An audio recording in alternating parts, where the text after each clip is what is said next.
And the question is, how far do we take that? Mill says that you should have,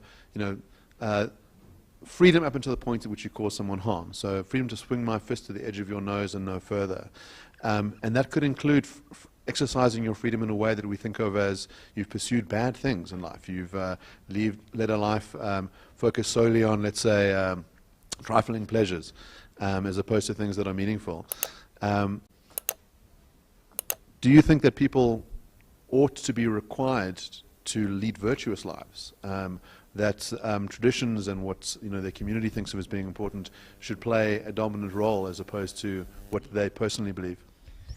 Yeah, thank you. That's a very good and I think a very important question. I perhaps start by saying that I agree with this notion that words are important and the meaning we attach to them. And I've also found that discussions like these, especially when it's framed as a debate, tends to run into a dead end when people start talking about liberalism or conservatism or terms like that, because I know people who describe themselves as liberals who would say, I disagree with what Martin has said. And the other way around with me as well. I'm sure that would be the case. So I think one way, and this is not, I'm not attributing this view to Martin because I don't think it's his view. I'm convinced it's not his view. When we talk about maybe another word, one word that has been used a lot is the word license, to say that we should differentiate between liberty and license. And license is to say, do what you want to do. And my view or argument is that that is not freedom. That's not the same as freedom. So I think part of what there was this run-up debate or discussion that led sort of to where we are today. I wrote an opinion piece and Martin wrote, and we responded to each other. And I referenced Steven Pinker, who says in Enlightenment Now that freedom implies the freedom to destroy your life.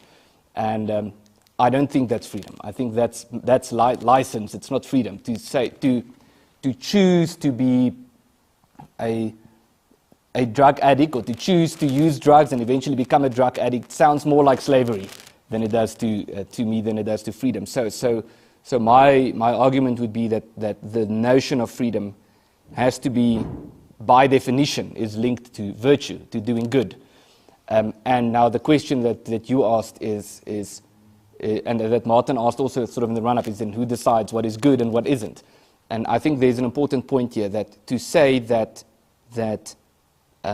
freedom is not the individual doing whatever he wants to do is not an argument to say that we need the state to come in and make laws that forces you to do certain things.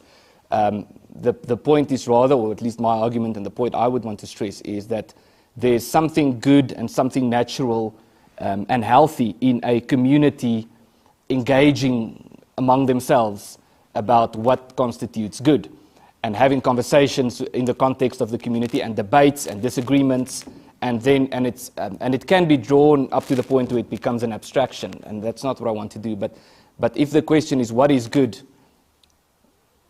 my view or the communitarian view that I would like to stress is it's not simply the individual decides for himself what is good. It's the individual within the context of his community, engaging with each other, having discussions, and then deciding as a community. And within that context, that is not to say that if you disagree with, let's say, the majority opinion, that you have to be forced into a particular view. But it also, that's the one extreme, is if you dissent, then you are forced to agree with the community. But the other extreme would be that if you disagree with what the community says, that you have to destroy the community, or you have to call on the state to force the community out of existence to protect your individual freedom. And the balance is somewhere between the two. So, Martin, who do you think the determiner of the good life ought to be? And how do you see this relationship between individuals, their communities, institutions, and the state? That's a very difficult question to ask a non-philosopher. I would rather say that I agree with Ernst that the concept of good and healthy and social and so on, it's not determined by an individual on an island. It necessarily must have a social context. And yes, I mean we can't ignore practical reality. And the reality is that in human history, call it the height of liberal individualism or whatever, even rationalism, there was no such thing as the atomistic individual who just determined good for themselves in the abstract and lived this life of total perfect license. That's just not a reality. There's always a social context. And yes, the community, and I always want to emphasize this point, that at least for what I consider to be liberalism, liberal individualism, is that it's certainly not an anti-communitarian idea. I don't think these two things sit in opposition to each other at all, because the individual just always exists in a community. And this might be something where there is disagreement on, but where I would then say is that there are different communities, and even within a community that has determined a good, in that community, a different community might form and leave that community.